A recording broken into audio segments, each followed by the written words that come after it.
This is an ABP Life podcast. Medical entrance exam यानी UG NEET 2024 पर बड़ी खबर आई है। आखिरकार नीट में धांधली के आरोपों को लेकर देश भर में चल रहे विरोध प्रदर्शन के बीच नेशनल टेस्टिंग एजेंसी ने बड़ा कदम उठाया है। परीक्षा आयोजित करने वाली राष्ट्रीय परीक्षा एजेंसी यानी NTA ने नीट यूजी 2024 ग्रेस मार्क्स वापस ले लिए हैं। इसी के साथ 1563 स्टूडेंट का नीट स्कोर कार्ड रद्द किया गया। ये वे छात्र छात्राएं हैं जिन्हें नीट ग्रेस मार्क्स दिए गए थे। अब इन बच्चों का नीट रिजल्ट कैंसिल कर दिया गया। और इस वक्त हमारे साथ इस पर बात करने के लिए एडवोकेट सुप्रीम कोर्ट के शशांक देव शुद्धि जी हैं। शशांक जी, कैसे देखते हैं आप नीट के इस फैसले को? देखिए, ये सुप्रीम कोर्ट में ग्रेस मार्क वापस लेने का आदेश नहीं है, ये सेंटर का प्रपोजल। सुप्रीम कोर्ट ने ये आदेश नहीं दिया है। सुप्रीम कोर्ट को उन्होंने बताया है कि जितने भी कैंडिडेट थे जो अराउंड 1563 स्टूडेंट्स थे जिनके स्कोर कार्ड में ग्रेस मार्क दिया गया था, उसको जो है री एग्जामिनेशन 23 जून को लेने का बताया है और 30 जून को जो है वो रिजल्ट देने की बात कही गई है सेंटर के द्वारा। सुप्रीम कोर्ट ने पहले वाले पिटीशन में केवल ये बोला है कि द साइंटिटी जो है नीट के एग्जामिनेशन को which has been compromised. Supreme court ने ये बोला है कि आप इस तरह का अगर एलिगेशन लगा है तो ये बड़ा सीरियस एलिगेशन है, क्योंकि 24 लाख स्टूडेंट जो है पूरे देश में इसमें अपीयर होते हैं और इस तरह की अगर धांधली होती है तो निश्चित रूप से जो विद्यार्थी हैं उनके ऊपर बड़ा ही नेगेटिव इम्पैक्ट पड़ता है। आपको जानकर हैरानी होगी कि 24 लाख स्टूडेंट इसमें अपीयर होते हैं और पूरे देश में 4750 सेंटर्स होते हैं इसके, इंक्लूडिंग जो 14 जो है अब्रॉड में भी इसकी परीक्षा ली जाती है और पूरे 571 सिटीज में इस एग्जामिनेशन को ऑर्गेनाइज किया जाता है। और इस प्रकार के एग्जामिनेशन के ऊपर अगर इस तरह के धांधली का आरोप लगता है तो निश्चित रूप से यह एक बहुत बड़ी बात है। तो सुप्रीम कोर्ट ने ये बात नहीं कि केवल सुप्रीम कोर्ट ने उस पर क्वेश्चन किया है, ये सेंटर का प्रपोजल है।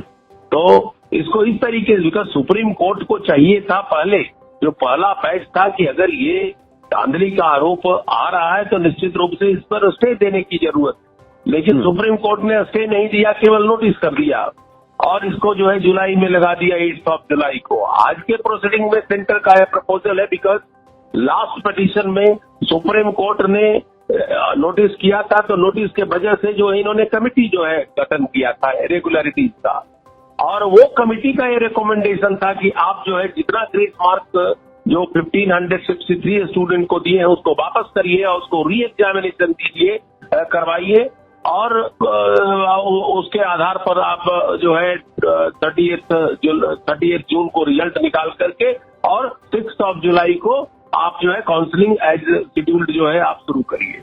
तो मामला ये है।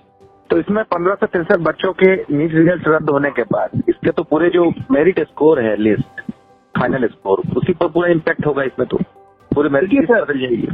आप इस विषय के जरा अंदर जाइए। आप NTA ने जो बताया है, सुप्रीम कोर्ट को प्रपोजल दिया है, कमिटी का जो रिकमेंडेशन है कि 1563 स्टूडेंट के स्कोर बोर्ड को आप वापस लेकर के उनको री एग्जामिनेशन दीजिए। री एग्जामिनेशन दे करके जो है आप 23 जून को एग्जाम लें और 30 जून को आप इसका रिजल्ट करें। उसमें भी एक जो है वो एक उनको ऑप्शन दिया गया है कि जो स्टूडेंट अगर ग्रेस जो विद्यार्थी 1563 स्टूडेंट है वो उनको एक ऑप्शन दिया गया है कि आप रीटेस्ट में अपीयर भी हो सकते हैं और नहीं भी री अपीयर हो सकते हैं। ये आपका डिसीजन है। जब ग्रेस मार्क हटने के बाद भी अगर आप उस मार्क्स से संतुष्ट हैं तो आप एग्जाम नहीं दे सकते हैं, और अगर आपकी संतुष्टि नहीं है तो आप री एग्जामिनेशन दे सकते हैं। कहने का ये मतलब है कि देखिए, इतने बड़े एग्जामिनेशन में इतने बड़े विद्यार्थी, इतने बड़े मात्रा में विद्यार्थी जो है, विद्यार्थियों का जो है भविष्य तय होता है। बहुत मेहनत से परीक्षा देते हैं, कितने लोग सुसाइड कर जाते हैं। इस बार भी सुसाइड का मामला आया है।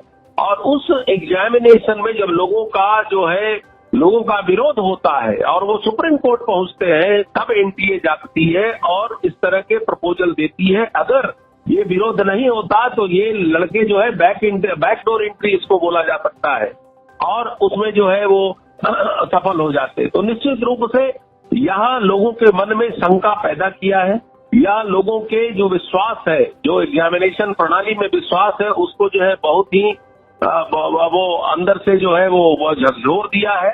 और मैं समझता हूं कि ये पूरे एग्जामिनेशन को री एग्जामिनेशन लेना चाहिए। It is not confined to 1563 student, क्योंकि ये पूरे एग्जामिनेशन की पद्धति पर प्रभाव देगा। ये तो एनटीए का कहना है, और लोगों का जो कहना है कि एक ही कोचिंग सेंटर से इतने स्टूडेंट को एक ही मार्क्स आ जाता है।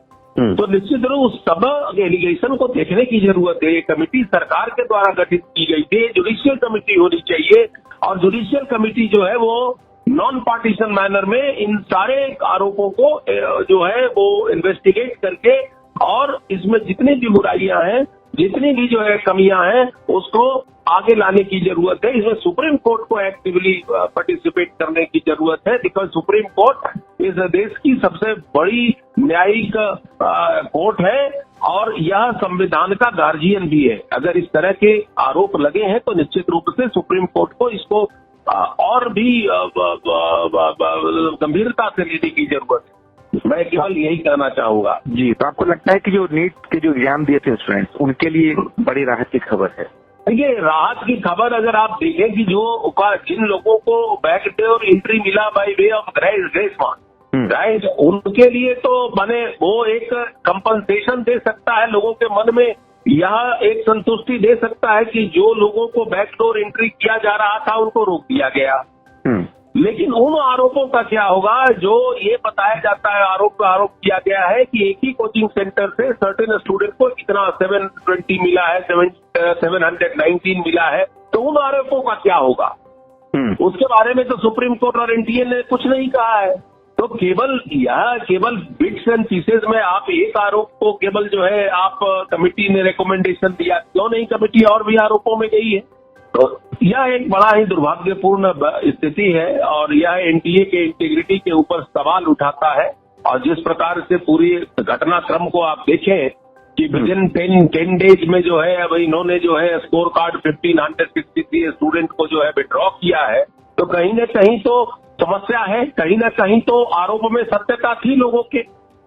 तो अगर जनता इस चीज को आरोप को उठाए तो आप जगते हैं। ये क्या पहले जिम्मेवारी नहीं थी? आप कॉमन आदमी के पास क्या इंफॉर्मेशन होता है? सब तो सरकार के पास होती है। लेकिन समस्या ये है कि सरकार इसके बारे में जो है गंभीरता से नहीं ले रही है। आप जिस तरह से रिजल्ट आया, देखिए 14 तारीख को रिजल्ट आना था और ये पहले ही दे दिया रिजल्ट को, ठीक है। एक कोचिंग सेंटर से 5-5 लड़के को एक ही तरह के मार्क्स आते हैं, और अगर ये जो सेंटर है जो 1563 स्टूडेंट को जो ग्रेस मार्क दिया गया, किन परिस्थितियों में दिया गया, ये केवल कह देना कि इतना देर से शुरू होने के बाद होता है क्या? मान लिया देर से शुरू हो तो देर से प्रश्न पत्र लेना चाहिए था। ग्रेस मार्क देने की प्रथा कैसे हुई? माने क्यों दिया गया? और कौन किन आदमियों का जो है ये निर्णय था, इसकी गंभीरता से जांच होनी चाहिए, और उनको जो है डिसिप्लिनरी एक्शन लेने की जरूरत है। क्योंकि बच्चे के भविष्य के साथ खिलवाड़ करना, आप जो बच्चे का नहीं हुआ, निश्चित रूप से वो जो है चीटेड महसूस कर रहा होगा।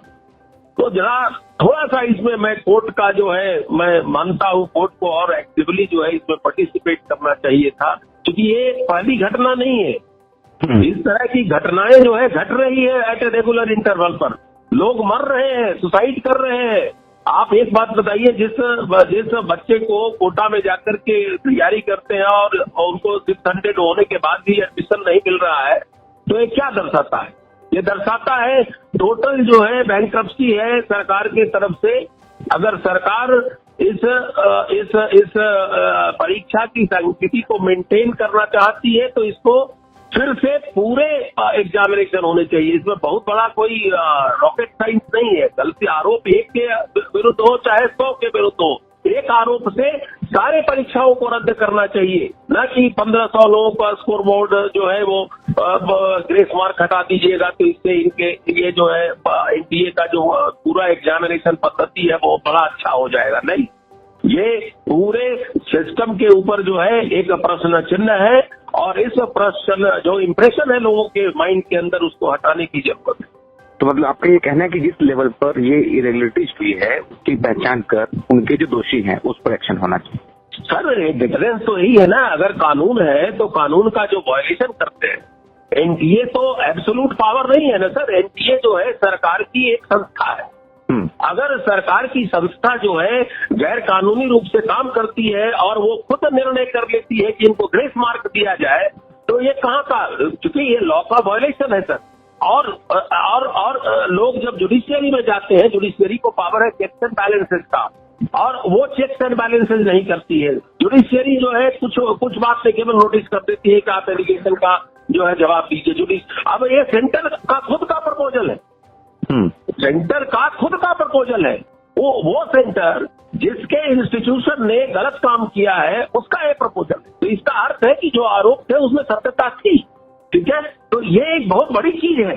अगर इस तरह के आरोप में सत्यता थी, स्मोक था, तो क्या यह सरकार का उत्तरदायित्व तो नहीं है कि जो 24 लाख स्टूडेंट अपीयर हुए हैं उनको ये बताने की कि नहीं, अगर एक भी आरोप है तो मैं सारे एग्जामिनेशन को पूरी मैं लूंगा। तो ये एक मैसेज देता, या एक जो है लोगों में एक सुचिता का जो है वातावरण जो है होता, तो ये होना चाहिए। ये होता नहीं है। कोर्ट भी जो है सरकार के जो है बहकावे में आ जाती है। कोर्ट को तो एक इंडिपेंडेंटली देखने की जरूरत है। लेकिन सर एजुकेशन मिनिस्ट्री की तरफ से ये लगातार अभी भी कहा गया है इसमें कोई अनियमितता नहीं है, कोई गड़बड़ी नहीं है। सर अब समस्या ये है सर कि अनियमितता, अब अगर सरकार ही जो है कानून बनाए, सरकार ही जो है लागू कराए और सरकार ही जो है एडजुडिकेट करे तो उसको क्या बोल सकते हैं? ये तो ऑथोरिटेरियन सरकार हो जाता है ना सर। आज जो सेपरेशन ऑफ पावर है कॉन्स्टिट्यूशन में 3 है तरह, एग्जीक्यूटिव, लेजिस्लेचर एंड जुडिशियरी। तो जो लेजिस्लेचर का काम है कानून बनाना, एग्जीक्यूटिव को इम्प्लीमेंट करना है और जुडिशियरी को देखना है कि क्या ये कानून सही रूप से जो है, कहीं न कहीं ये फेल्यूर है सर। ये एजुकेशन मिनिस्टर कह देने से भाई अगर कुछ नहीं थी तो 1500 1500 मोर देन 1500 का स्कोर बोर्ड से ग्रेस मार्क क्यों हट रहा है? मैं एक प्रश्न पूछना चाहता हूँ। अगर सब सही था, अगर सब अनियमितता नहीं हुई तो इसको विड्रॉ करने की क्या जरूरत थी? आप देखिए ना, उनका जो स्टेटमेंट है वो तो पूरी तरह गलत स्टेटमेंट है। अगर आप ये स्टेटमेंट देते हैं कि कोई अनियमितता नहीं हुई तो आपको क्या जरूरत पड़ी थी कि सुप्रीम कोर्ट में ये स्टेटमेंट देना कि जितने लोगों को ग्रेस मार्क दिया गया है उनके स्कोर कार्ड से ग्रेस मार्क हटा करके री एग्जामिनेशन लिया जाएगा। ये स्टेटमेंट सरकार ने दिया है ना सर। और अगर ये स्टेटमेंट सरकार अगर देती है तो क्या कह सकते हैं आप?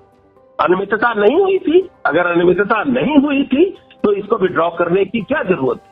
तो ये जो भी एजुकेशन मिनिस्टर है वो अपने आप में जो है सेल्फ कॉन्ट्राडिक्टरी स्टेटमेंट दे रहे हैं। कोर्ट में कुछ बोल रहे हैं, बाहर कुछ बोल रहे हैं। तो यह एक बड़ा ही दुखदपूर्ण स्थिति है। ये डेमोक्रेटिक वैल्यूज का जो है खुला उल्लंघन है, या एक जो है लॉ का खुला उल्लंघन है। ये जो इंस्टीट्यूशन है हमारे देश में जो लॉ को जो है इम्प्लीमेंट करती है और जो एग्जामिनेशन कंडक्ट करती है वो कहीं न कहीं प्रश्न के घेरे में है और उसको जवाब देना होगा। कोर्ट को देना भी होगा और जनता को भी देना होगा, क्योंकि यह पूरे सिस्टम के ऊपर जो है एक धब्बा है। और यह इस तरह की जो आरोप है वो लगते रहते हैं एनटीए पर। एनटीए आज की बात नहीं है, इतने सुसाइड हो रहे, क्या सरकार जगती नहीं है? सरकार को जगना चाहिए भाई। एक बच्चा सुसाइड कर रहा है, चाहे जो भी रीजन हो, आप कितने सुसाइड केसेस का इन्वेस्टिगेशन सरकार ने कराया है? कोटा में आज जो प्राइवेट कोचिंग सेंटर जो है थ्राइव कर रहे हैं, सरकार के निकम्मापन के कारण ही तो वो सब जो है कोचिंग सेंटर जो है उसका लाभ उठा रहे हैं। और ये एग्जाम ही नहीं है। आप देख ले पूरा जो है इतिहास भरा हुआ है इस तरह के घटनाओं का कि कोचिंग सेक्टर का इसमें पार्टिसिपेशन होता है। आज तक सरकार ने कोई स्टेप नहीं लिया कि कैसे कोचिंग सेंटर के जो है को कंट्रोल किया जाए। हर जगह जो है अनियमितता है, ये आप मानिए। और इसके इस एग्जामिनेशन में तो अब ये तय हो गया है, जो कि सुप्रीम कोर्ट में खुद कमेटी का रिकमेंडेशन है। ये कोई दूसरा नहीं बोल रहा है कि हाँ ये गलत हुआ है और इसकी जो है मैं विड्रॉ कर रहा हूं। तो इससे बड़ा क्या हो सकता है बताएं आप। सरकार खुद बोल रही है कोर्ट में। तो ये बड़ा ही दुर्भाग्यपूर्ण स्थिति है। इसमें जो है मुझे नहीं लगता है कि जो है शिक्षा मंत्री का बयान सही है। देखिए गलती तो हुई है और इस गलती को मानना जो है, मिस्टेक मानना जो है सरकार की जो है उत्तमता को बताता है। अगर गलती करके और आप उसको जस्टिफाई करें, डिफेंड करें, तो मैं नहीं समझता हूं कि ये उचित बात है। आप लोगों को बताएं कि हाँ गलती हुई है। और जब कोई आदमी एक्सेप्ट करता है तो निश्चित रूप से लोग भी उसे समझते हैं कि हाँ ये सही। तो पूरा जो सरकार का प्रयास है इसको डिफेंड करने का है और लोगों के भविष्य के साथ खिलवाड़ है निश्चित रूप से। और मैं नहीं समझता हूं कि अब एनटीए का जो इंटीग्रिटी है उसके ऊपर किसी को भी विश्वास होगा। लोग जो है ये मानने लगे हैं कि ये जो है कहीं ना कहीं घपला है और ये जितने भी कंप्यूटर से रिलेटेड इस तरह का काम करते हैं, चाहे और भी जो एग्जाम एनटीए बहुत लोगों को दिलवा रही है, बहुत सारे एग्जामिनेशन में धांधली की बात हुई है और इसको जांच करने की जरूरत है। और जो भी कल्प्रिट है उनको जो है लॉ के कटघरे में लाना चाहिए, उनको जस्टिस देना चाहिए, so that it can be a deterrent for the future कि nobody can dare to interfere such kind of thing. जी, जाहिर तौर पर यह प्रदर्शनकारी छात्रों के लिए राहत की खबर है कि नीट की तरफ से 1563 स्टूडेंट का स्कोर कार्ड रद्द किया गया है। और Shashank Dev ji, UP live podcast के साथ बातचीत करने के लिए बहुत शुक्रिया आपका। Thank you sir, thank you. This is an ABP Live podcast.